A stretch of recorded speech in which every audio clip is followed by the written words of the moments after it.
This man once controlled nearly the entire oil industry in the United States, holding close to 90% of it. And when the government finally stepped in to break his empire apart, something unexpected happened. He didn't fall, he became even richer.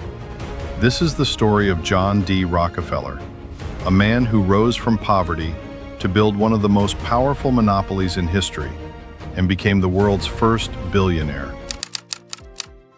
He was born on July 8, 1839, in Richford, New York, into a family that constantly struggled to stay stable, largely because of the strange and unpredictable life of his father. His mother, Eliza, was deeply religious and disciplined, teaching him early that waste leads to poverty and that every coin mattered. But his father, William Rockefeller, lived a completely different life, one filled with deception and schemes. Known as Devil Bill, he traveled from town to town posing as a botanic physician, selling fake medicines and questionable cures to people who trusted him, often disappearing for long periods and leaving his family behind without support. He wasn't just unreliable, he was notorious for trickery, even lending money to farmers at high interest with the intention of taking their land when they couldn't repay. Growing up in this environment meant instability was normal, and young Rockefeller quickly learned that survival required discipline, control, and awareness. One of the earliest moments that shaped him came from his father himself. In a quiet room, William placed John on a chair and said, "Jump, I'll catch you." The boy hesitated, then trusted him and leapt, only for his father to step aside and let him crash to the ground. "Never trust anyone completely," his father told him. It wasn't just a cruel lesson, it was a philosophy. And in many ways, Rockefeller absorbed it deeply, though he would later channel it differently. While his father taught him cunning, his mother taught him control. And those two forces combined to create something unusual.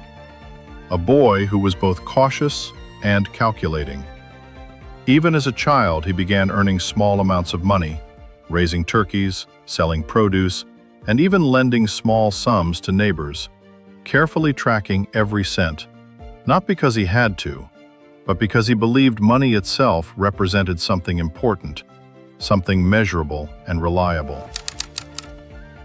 By the time he reached his teenage years, Rockefeller had already developed habits that would define the rest of his life. He was not loud, not reckless, and not driven by impulse. Instead, he was methodical, patient, and almost unnervingly disciplined.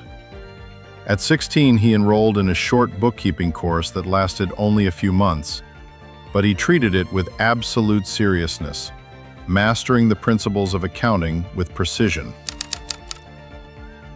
Soon after, he secured a job as an assistant bookkeeper in Cleveland, earning about 50 cents a day, and from the very beginning he approached the job differently from everyone else.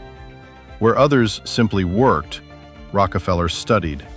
He observed how money moved, how businesses failed, and how small inefficiencies could lead to large losses. Every transaction he handled was carefully recorded, and outside of work, he continued the same practice in his personal notebook, Ledger A, documenting every cent he earned or spent with obsessive accuracy, a habit confirmed in multiple historical accounts of his early life. But what truly set him apart was not just discipline. It was how early he began thinking like a businessman. While still young, Rockefeller would lend small amounts of money at interest, carefully calculating returns and ensuring repayment, already applying financial principles that many adults had yet to understand. He believed money should never sit idle. It should always be working, always growing. By the age of 20, he had saved $800 through strict control of his spending and steady income, an impressive amount for someone of his background, but he understood that savings alone would not create real power. To move forward, he needed leverage, more capital, more opportunity, and a larger stage. Reluctantly, he turned to the one person who had shaped his harshest lessons, his father. Despite everything, he asked for a loan, and, true to form, William Rockefeller agreed, but only at a 10% interest rate, treating the transaction as a business deal rather than a favor. It was a defining moment because Rockefeller accepted the terms without argument, showing that he valued opportunity over emotion. With that money, he entered into a partnership with a merchant named Morris Clark, forming a produce trading business that dealt in grain, meat, and other goods. The business was steady and reliable, and for a time it seemed like Rockefeller might follow a conventional path, building wealth slowly through trade and careful management. But beneath that calm surface, something much larger was beginning to take shape, something that would soon pull him into an industry that was chaotic, unpredictable, and full of risk. And that industry was oil. In 1859, everything changed when oil was discovered in Pennsylvania, triggering a rush that transformed the American economy almost overnight. What had once been a quiet, rural region suddenly became the center of a new industrial frontier, filled with speculation, rapid fortunes, and even faster failures. Many saw it as a gamble, a chaotic and unstable business driven by luck as much as skill. And Morris Clark was one of those people, believing their steady produce trade was safer and more reliable. But Rockefeller saw something deeper. To him, oil was not just a trend, it was a necessity. People will always need light, he believed, understanding that kerosene was becoming essential for homes and businesses. With that conviction, he pushed forward, and despite hesitation, the partnership entered the oil refining business, bringing in a skilled chemist named Samuel Andrews, whose technical expertise would prove crucial. First, the refinery business was messy and inefficient, with many operators focusing only on kerosene and discarding everything else as waste. But Rockefeller approached it differently. He studied the process, identified inefficiencies, and began asking a simple question: what if nothing was wasted? Under his direction, Andrews developed methods to turn leftover materials into valuable products like lubricating oil, paraffin wax, and other byproducts, allowing their refinery to extract more value from each barrel than competitors. This approach gave them a quiet but powerful advantage, one rooted not in luck, but in calculation and discipline. Still, success brought tension. Clark remained cautious, worried about debt and expansion, while Rockefeller became increasingly ambitious, convinced that growth required bold action. The disagreement grew until it could no longer be ignored. In 1865, the partnership reached its breaking point, and the two men agreed to settle their differences through a private auction, where the entire business would go to whoever could bid the highest. The room was tense as the bidding began, numbers rising steadily with each call. Clark believed he had the upper hand, assuming Rockefeller would eventually stop. But Rockefeller's calm demeanor hid something deeper, an unshakable determination to win at any cost. When Clark finally pushed the bid to $50,000, it seemed like the end, but Rockefeller responded without hesitation, raising it to $72,500. The silence that followed made it clear that the outcome had been decided. Clark stepped back, realizing he could not compete with that level of resolve. And just like that, Rockefeller took full control of the business at the age of 25, later describing it as the moment that defined his entire career. Now in complete control, Rockefeller moved quickly, transforming the refinery into something far more efficient and strategic than anything around it. He focused relentlessly on reducing costs and maximizing output, applying the same meticulous mindset he had developed in bookkeeping to the industrial world. Small decisions became powerful tools. For example, he famously analyzed the process of sealing oil barrels and discovered that reducing the amount of solder used by even a single drop could save money when scaled across millions of barrels, a detail often cited in accounts of his cost-cutting methods. These weren't just minor adjustments. They were part of a larger philosophy that every fraction of efficiency mattered, and when multiplied at scale, Those fractions became fortunes. By the time he turned 30, Rockefeller had built the largest refinery in Cleveland. But instead of celebrating, he looked outward and saw an industry still filled with disorder. Too many small refineries, too much waste, and constant price instability. To most people, this was competition. To Rockefeller, it was a problem waiting to be solved. And in his mind, the solution was clear: consolidation. Not just competing within the system, but reshaping it entirely under one unified structure. A vision that would soon lead to the creation of one of the most powerful companies the world had ever seen. In 1870, that vision became reality, with the creation of Standard Oil, a company that was not simply built to compete, but to control. Rockefeller understood that dominance in oil was not just about refining, it was about controlling the entire chain of movement, especially transportation. Railroads were the lifeline of the industry, and at the time they were locked in fierce competition with one another, constantly lowering prices to attract business. Rockefeller saw opportunity in that chaos. He approached the railroad companies with a powerful proposition: guaranteed, consistent shipments in exchange for lower rates. For the railroads, it meant stability. For Rockefeller, it meant leverage. But the agreements went even further.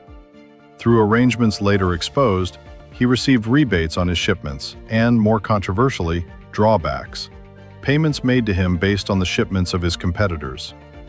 This meant that even when others succeeded, Rockefeller profited. Armed with this advantage, he began approaching rival refiners with a calm and calculated strategy. He did not threaten them openly. Instead, he presented them with what seemed like a rational business decision. Sell your company now for a fair price, or continue competing and eventually fail.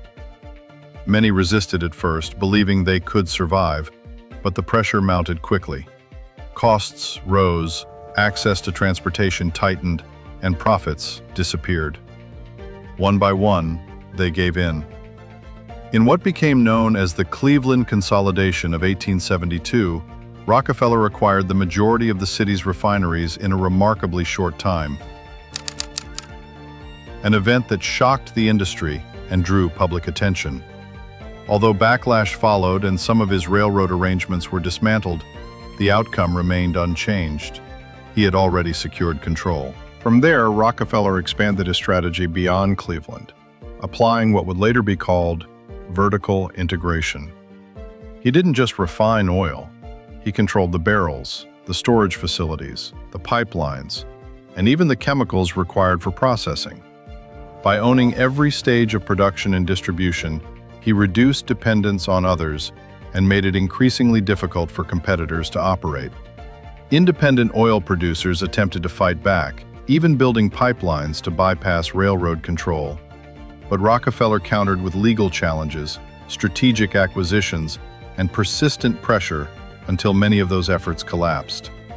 In time, he absorbed those systems as well, strengthening his network further. By 1879, Standard Oil controlled approximately 90% of the oil refining capacity in the United States, a level of dominance that had never been seen before.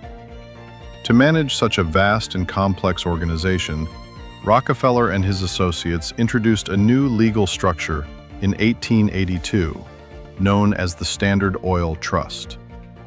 This arrangement allowed multiple companies across different states to be managed under a centralized group of trustees, effectively creating a unified system that operated as one entity despite legal boundaries. At the same time, Rockefeller expanded beyond American borders, recognizing that global markets offered even greater potential.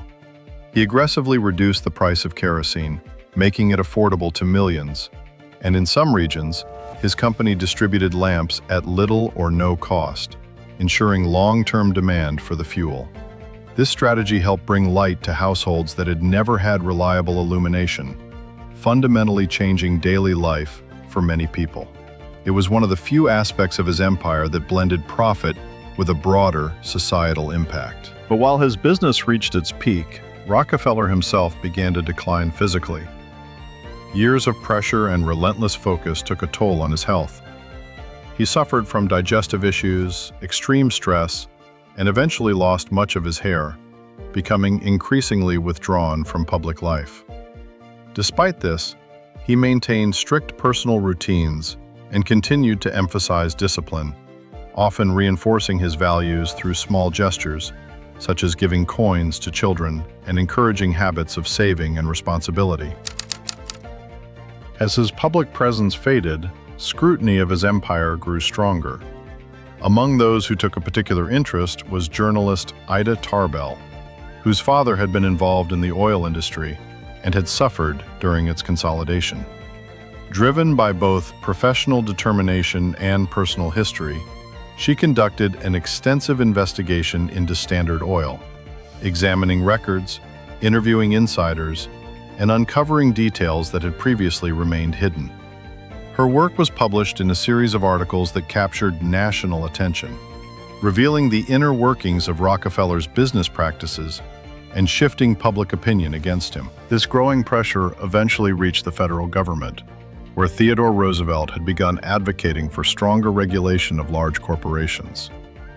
Standard Oil became one of the central targets of this effort, leading to a major antitrust case that moved through the courts over several years. The legal battle culminated in 1911 when the United States Supreme Court ruled that Standard Oil was an unreasonable monopoly in violation of antitrust laws and ordered it to be broken into 34 separate companies. At first glance, it appeared to be the end of Rockefeller's dominance.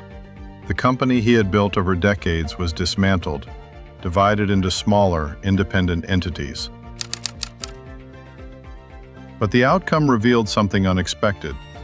Rockefeller still held significant shares in each of the resulting companies, and as they operated independently, many of them grew rapidly in value. Instead of diminishing his wealth, the breakup multiplied it.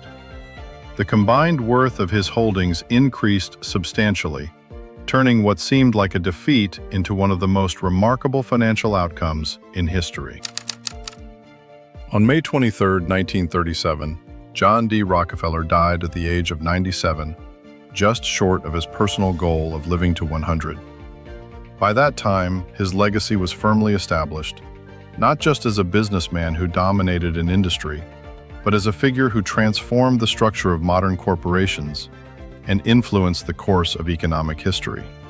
His life remains a complex story of discipline, ambition, innovation, and controversy, showing how one individual's vision and methods could reshape an entire system and leave a mark that would endure long after he was gone. If you enjoyed this story and want more deep dives into how billionaires really built their empires, from the wins to the controversies, make sure you hit that subscribe button.